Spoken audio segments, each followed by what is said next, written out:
swallow it. Be careful not to choke on that massive lump inside your throat. You're angry, a volcano, but you're more disappointed in yourself and the universe, because right at that very moment, you can feel your entire life, stability, those shaking foundations on which you built your world, slipping right through your fingers.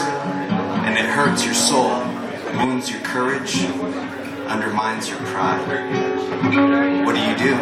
What else is there left to do? It feels as though your only option is giving up.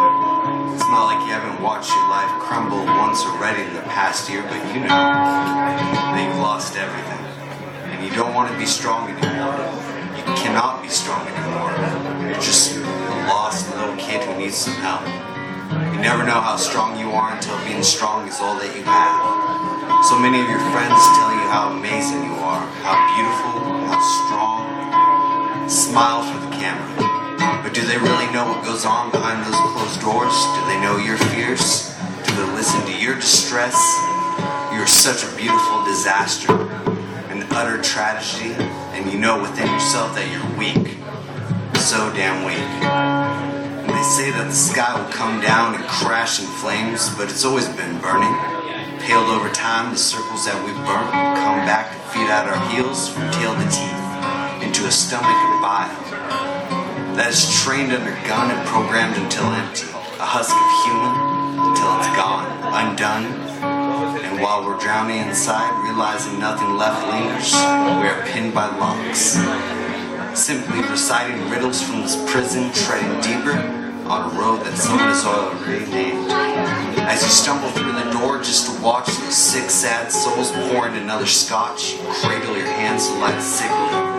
But there's no wind in the room, just death's faint perfume. It wishes us dead and we wish it too. Fools take it all away, start with the pain, not a care while walking and beat with the night and scarred the lie-struck deceptions. Thoughts now navigating the chaos, and the chaos without control. Wanting to go out into the streets only to meet random misfits which will ensure a comforting violent brawl.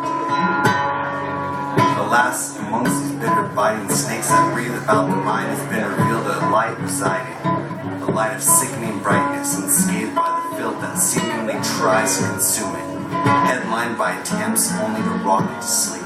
There's not much left now but a sign where the crow sits and mocks your sorrows and dead.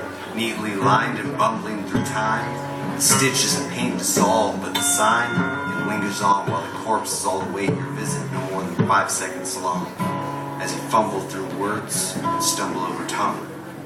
The houses the bones were rattled, they slip through the earth into and under dirt, a vessel becomes a machine of war and mortem, just seize the day is all that they can say.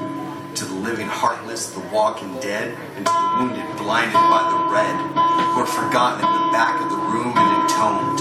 Just take my place, this social grace is worthless as an ode. It's nothing to those of the old. They were entwined, they were young, and the fates had refused their union. But as they were killed, their blood was spilled.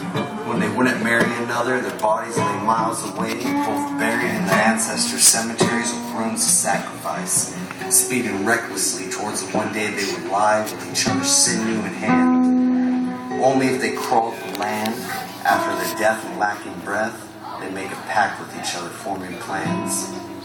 Only to crawl so their bony hands could grasp and constrict forever.